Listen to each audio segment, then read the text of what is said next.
Étudier la Bible, un podcast hebdomadaire pour approfondir la Bible, parole de Dieu. Bonjour à tous, dans cet épisode, on poursuit notre étude suivie dans le livre de 2 Samuel, on arrive à présent au chapitre 19. Joab, le chef des armées de David, va retrouver le roi et il va lui faire toute une succession de reproches concernant son attitude. On va voir donc cet échange et puis également les retrouvailles de David avec certains personnages. Alors, on va lire donc dans 2 Samuel chapitre 19. Alors, ce texte débute alors que David vient d'apprendre la mort de son fils Absalom, donc, et le texte commence ainsi. Alors le roi, bouleversé, monta dans la chambre située au-dessus de la porte et pleura. Il disait tout en marchant, mon fils Absalom, mon fils Absalom, si seulement j'étais mort à ta place. Absalom, mon fils, mon fils. On va dire à Joab, le roi pleure et mène le deuil sur Absalom. Ce jour-là, la victoire fut changée en deuil pour tout le peuple, car le peuple entendait dire « Le roi est rempli de chagrin à cause de son fils ». Ce jour-là, le peuple rentra dans la ville comme un voleur, comme l'auraient fait des soldats honteux d'avoir pris la fuite au cours du combat. Le roi s'était couvert le visage et criait à haute voix « Mon fils Absalom, Absalom, mon fils, mon fils !» Joab entra dans la chambre où se trouvait le roi et dit « Tu couvres aujourd'hui de honte tous tes serviteurs, alors qu'ils ont aujourd'hui sauvé ta vie, celle de tes fils et de tes filles, celle de tes femmes et de tes concubines. Tu aimes ceux qui te montrent de la haine et tu montres de la haine envers ceux qui t'aiment. En effet, tu déclares aujourd'hui que tes chefs et tes serviteurs ne représentent rien pour toi. Je vois maintenant que si Absalom était en vie et que nous soyons tous morts aujourd'hui, tu serais content. Lève-toi donc, sors et parle au cœur de tes serviteurs. En effet, je t'en fais le serment par l'Éternel, si tu ne sors pas un homme ne restera avec toi cette nuit.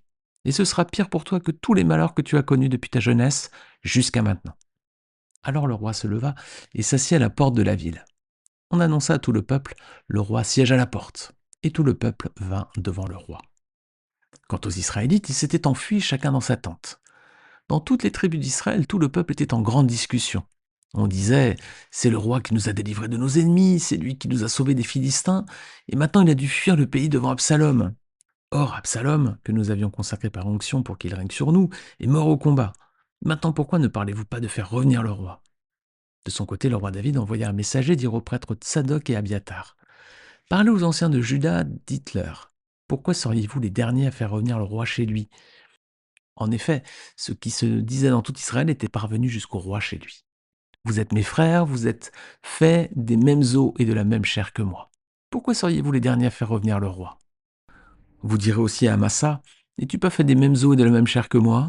Que Dieu me traite avec la plus grande sévérité si tu ne deviens pas pour toujours chef de l'armée devant moi à la place de Joab. David gagna le cœur de tous les Judéens comme s'il n'avait été qu'un seul homme. Et ils firent au roi, reviens toi ainsi que tous tes serviteurs. Le roi revint et il arriva jusqu'au Jourdain. Quant aux Judéens, ils s'étaient rendus à Gilgal pour aller à la rencontre du roi et lui faire passer le Jourdain. Shimei, fils de Guéra, le Benjaminite, qui était de Bakurim, s'empressa de descendre avec les Judéens à la rencontre du roi David. Il avait avec lui 1000 hommes de Benjamin, ainsi que Tsiba, le serviteur de la famille de Saül, avec ses 15 fils et ses 20 serviteurs. Ils se précipitèrent vers le Jourdain à la rencontre du roi. Le bateau destiné au transport de la famille du roi et à ce qui lui paraissait bon faisait la traversée. Au moment où le roi traversait le Jourdain, Shimei, le fils de Guéra, se prosterna devant lui et lui dit « Que mon Seigneur ne tienne pas compte de ma faute, qu'il oublie la mauvaise conduite de ton serviteur le jour où mon Seigneur, le roi, a quitté Jérusalem, que le roi ne la prenne pas à cœur. En effet, moi, ton serviteur, je reconnais que j'ai péché. Et aujourd'hui, je suis le premier de toute la famille de Joseph à venir à la rencontre de mon Seigneur le roi. » Alors Abishai, fils de Tseruja, prit la parole. Il dit « Shimei ne doit-il pas mourir pour avoir maudit celui que l'Éternel a désigné par onction ?» Mais David dit « Qu'ai-je à faire avec vous, fils de Tseruja, et pourquoi êtes-vous aujourd'hui mes adversaires ? Devrait-on faire mourir un homme en Israël aujourd'hui ? N'ai-je donc pas la certitude que je règne aujourd'hui sur Israël ?» Puis le roi dit à Shimei « Tu ne mourras pas. » Et il lui en fit le serment. Méphibosheth, le petit-fils de Saül, descendit aussi à la rencontre du roi. Il n'avait pas soigné ses pieds, fait sa barbe, ni lavé ses habits, depuis le jour où le roi était parti jusqu'à celui où il revenait en paix. Lorsqu'il alla à la rencontre du roi à Jérusalem, celui-ci lui dit « Pourquoi n'es-tu pas venu avec moi, Méphibosheth ?» Il répondit « Roi, mon seigneur, mon serviteur m'a trompé. En effet, moi ton serviteur qui suis estropié, j'avais dit « Je vais faire sceller mon âne, je le montrai et j'irai avec le roi. » Et lui, il m'a calomnié moi ton serviteur, auprès de mon seigneur le roi. Mais mon seigneur le roi est comme un ange de Dieu. Fais ce qui te semblera bon. En effet, tous les membres de ma famille ne méritaient que la mort aux yeux de mon seigneur le roi. Pourtant tu as accueilli ton serviteur parmi ceux qui mangent à ta table. Quel droit aurais-je encore de réclamer quoi que ce soit au roi? Le roi lui dit: À quoi bon toutes ces paroles? Je l'ai déclaré, Tsiba et toi, vous vous partagerez les terres. Méphibosheth dit au roi: Il peut même tout prendre, puisque mon seigneur le roi est revenu en paix chez lui. Barsilaï, le Galadite, descendit de Roguelim et passa le Jourdain avec le roi pour l'accompagner de l'autre côté du fleuve. Barsilaï était très vieux, il avait 80 ans. C'était lui qui avait pourvu à l'entretien du roi pendant son séjour à Mahanaïm. En effet, c'était un homme très riche. Le roi lui dit: Viens avec moi, je pourvoirai à ton entretien chez moi à Jérusalem. Mais Barsilaï répondit au roi: Combien d'années vivrai-je encore pour que je monte avec le roi à Jérusalem? Je suis aujourd'hui âgé de 80 ans.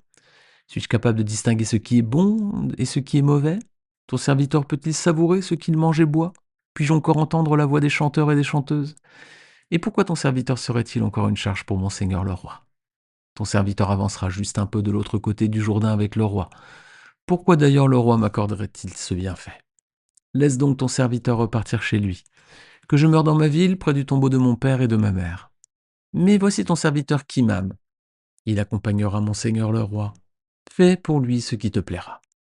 Le roi dit: Kimam m'accompagnera donc et je ferai pour lui ce qui te plaira. Tout ce que tu me demanderas, je le ferai pour lui. Quand tout le peuple et le roi eurent passé le Jourdain, le roi embrassa Barsilaï et le bénit. Barsilaï retourna alors chez lui. Le roi prit la direction de Gilgal et Kimam l'accompagna. Tous les Judéens ainsi que la moitié des Israélites avaient fait traverser le Jourdain au roi. Mais tous les Israélites abordèrent le roi et lui dirent: Pourquoi nos frères de Juda t'ont-ils enlevé et ont-ils fait passer le Jourdain au roi, à sa famille et à tous les hommes de David? Tous les Judéens répondirent aux Israélites: C'est que nous sommes plus proches du roi. Pourquoi vous irritez de cela? Avons-nous vécu au crochet du roi? Nous a-t-il fait des cadeaux? Les Israélites répondirent aux Judéens: Le roi nous appartient 10 fois autant. David est même plus à nous qu'à vous. Pourquoi nous avez-vous traités avec mépris? N'avons-nous pas été les premiers à proposer de faire revenir notre roi? Et les Judéens parlèrent avec plus de dureté encore que les hommes d'Israël. Alors, versets 1 à 2, donc David est submergé par l'émotion et Joab est informé de l'attitude de David. Le roi pleure, voilà, il se lamente à cause de la mort de son fils Absalom. Alors, la tristesse du roi, elle a un impact sur tout le peuple. Voilà, le sentiment de la victoire est complètement effacé et chacun maintenant éprouve le deuil pour tout ce qui s'est passé. Alors, versets 6 à 8, Joab va entrer dans la chambre, il va trouver David et il va lui faire des reproches assez forts. Il lui dit qu'à cause de lui, voilà, ses serviteurs et ses combattants sont couverts de honte, que les sentiments de David sont contradictoires. Voilà, David montre de la haine envers ceux qu'il aime et de l'amour envers ceux qu'il déteste. Alors par son attitude, David jette en fait le trouble sur tout le peuple, comme si ses fidèles soldats n'avaient finalement aucune valeur à ses yeux et que la vie d'Absalom avait plus de prix que celle de ses guerriers. Alors Joab, dans ses mots, il se montre assez dur avec le roi. Alors en apparence, il a sans doute raison, mais les reproches qu'il fait à David sont quand même déplacés, les amis. Parce que c'est bien quand même lui, Joab, qui a tué Absalom, hein, qui est responsable du chagrin du roi. C'est Joab finalement. Et là, il est en train de faire des reproches à David. Alors en plus, verset 8, il le menace directement. Il leur donne presque de sortir pour parler aux hommes, parce que sinon, voilà, David va perdre leur fidélité et le roi va se retrouver démuni, sans armée ni troupes pour combattre à ses côtés. Regardez verset 8. Joab lui dit: Lève-toi donc, sors et parle au cœur de tes serviteurs. En effet, je t'en fais le serment par l'Éternel. Si tu ne sors pas un homme ne restera avec toi cette nuit. Et ce sera pire pour toi que tous les malheurs que tu as connus depuis ta jeunesse jusqu'à maintenant. Voilà, il le menace même. Alors c'est vrai que les paroles de Joab peuvent sembler justes. David faisait preuve d'un peu d'ingratitude quand même envers ses hommes, envers ses troupes. Mais le problème, c'est qu'ici, Joab se positionne comme un contre-pouvoir. Il se positionne finalement comme quelqu'un qui se met presque au-dessus un peu de David, du moins en opposition à David. Et c'est ce que le roi avait pressenti depuis longtemps. Vous vous rappelez de Samuel, chapitre 3, verset 39, David disait: Je suis encore faible, même si j'étais consacré au roi par onction. Et ces hommes, les fils de Tseruja, dont Joab faisait partie, sont trop puissants pour moi. Que l'Éternel traite conformément à sa méchanceté celui qui fait le mal. Voilà. Donc David redoutait Joab et son frère, et on va y venir un tout petit peu plus loin. Alors David va écouter les conseils, hein, de Joab. On pourrait presque dire qu'il va lui obéir, hein, vu le ton qu'avait employé, son chef des armées là. Et David va se présenter à la porte de la ville. Et tout le peuple va venir donc pour l'écouter. Alors pas tout à fait tout le peuple parce qu'il manque une part importante de la population. Les autres tribus d'Israël sont reparties chacune dans leur territoire. Elles étaient visiblement dans la plus grande confusion parce qu'elles reconnaissaient que David les avait toujours délivrés de leurs ennemis et que finalement elles avaient eu tort de proclamer Absalom comme roi à sa place. Et que du coup, à cause de cela, le roi avait dû fuir et il avait perdu son titre de monarque. Alors maintenant qu'Absalom est mort, c'est la confusion quoi. Alors les tribus d'Israël vont chercher à faire revenir David. Alors ce trouble ici, voilà, c'est la conséquence du prix de leur infidélité, de leur manque de sagesse. Elles avaient suivi Absalom sans vraiment réfléchir, quoi. Qu'est-ce qui les avait poussées en plus à le suivre, quoi? David avait toujours été le grand roi d'Israël, quoi, et il n'avait pas été injuste envers les tribus, quelles qu'elles soient. Alors, les amis, attention, nous aussi, à ne pas aller trop vite lorsqu'on doit prendre certaines décisions importantes. Attention, parfois, peut-être à ne pas suivre une certaine personne plutôt qu'une autre. Ça arrive des fois au travail, on a un petit peu des clans comme ça qui se forment, voilà, un groupe puis un autre. Alors, c'est valable dans le travail ou dans la vie. Mais attention, les amis, aussi, à bien prendre nos décisions avec beaucoup de recul, de prise de hauteur et de sagesse. Alors, versets 12 à 13, David décide d'envoyer un messager vers les prêtres de Sadoc et Abiatar. Vous savez, c'est les deux prêtres qui lui étaient restés fidèles. Alors, il veut les envoyer tous les deux parler aux anciens de Juda. Ils vont avoir une mission, c'est de demander aux anciens de Juda de reconnaître de nouveau David comme roi. Alors, il les envoie vers cette tribu parce que c'était sa tribu à lui. Lui, il était aussi de la tribu de Juda. David pensait peut-être qu'il serait plus facile à convaincre. Il allait jouer sur les sentiments, là, sur les liens du sang. Alors il leur confie également une autre mission, c'est d'aller trouver Amasa, et de lui dire de la part de David donc qu'il veut le nommer à la tête de ses armées à la place de Joab. Et là encore, il met en avant les liens du sang. Regardez verset 14. Vous direz aussi à Amasa, n'es-tu pas fait des mêmes os et de la même chair que moi? Que Dieu me traite avec la plus grande sévérité si tu ne deviens pas pour toujours chef de l'armée devant moi à la place de Joab. Alors on peut quand même se demander pourquoi David voulait nommer cet homme à la tête de ses troupes. Alors oui, il était de la même tribu que lui, bon, comme ça il pouvait peut-être se dire, il va m'être peut-être plus fidèle qu'un autre. Mais ça suffisait pas, parce qu'Amasa, il avait quand même trahi David, il était devenu chef des armées d'Absalom. Et oui, Amasa, c'était celui qu'Absalom avait nommé à la tête de ses troupes, de ses guerriers. David avait Joab, et Absalom avait Amasa. Alors peut-être que David le choisit en se disant que comme il dirigeait les troupes d'Absalom, du coup, les troupes d'Absalom resteraient fidèles à Amasa et donc elles seraient fidèles aussi à David. Alors le pari de David est gagnant. Toute la tribu de Juda va accepter de le reconnaître de nouveau comme roi. David va revenir en Canaan et tous les Judéens se rendent à présent à Gilgal pour le retrouver et lui faire passer le Jourdain. Alors, il y a 4 personnages qui vont venir à la rencontre de David. Versets 17 à 18, le premier qu'on voit ici, c'est Shimei. Alors, vous vous rappelez qui était Shimei?